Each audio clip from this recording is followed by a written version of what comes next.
Congress party మోసపు వాగ్దానాలని, Congress party దుర్మార్గాలని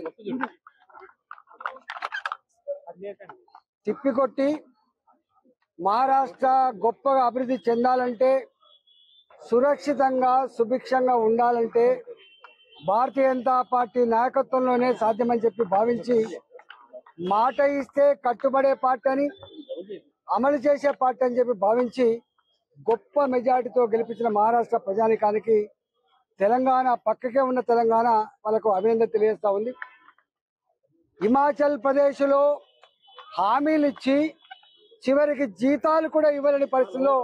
రాష్ట్రం అంతా కూడా దివాలా తీయించి, గొప్పగా ఎదుగుతున్న కర్ణాటక రాష్ట్రంలో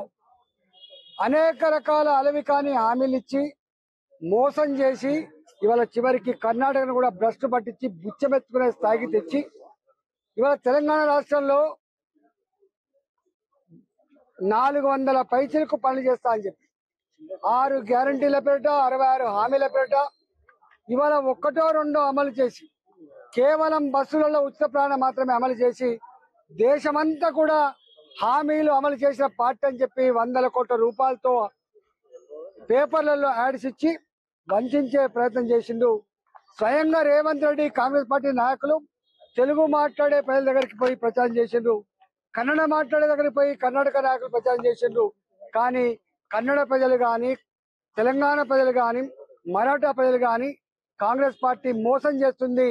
కాంగ్రెస్ పార్టీ మరో వంచనకు గురి చేసే ప్రమాదం ఉంది, ఎట్టి పరిస్థితుల్లో ఓటు వేయొద్దని చెప్పి ఇవాళ అక్కడి ప్రజానికం అంతా కూడా తెలంగాణలో, కర్ణాటకలో, హిమాచల్ ప్రదేశ్ లో మోసగించింది చాలు, ఇక మీ మోసం చెల్లదని చెప్పి మహారాష్ట్ర ప్రజానికం అంతా కూడా తన చైతన్యాన్ని, లౌక్యాన్ని చాటించి గొప్ప మెజార్టీతో గెలిపించిండ్రు. ఇప్పటికైనా కాంగ్రెస్ పార్టీ బుద్ధి తెచ్చుకోవాల్సింది ఎక్కడంటే, ఇవాళ సమాజాన్ని చీల్చి దేశాన్ని అస్థిరపరిచేటువంటి, నీ పదవి కోసం, నీ అవసరాల కోసం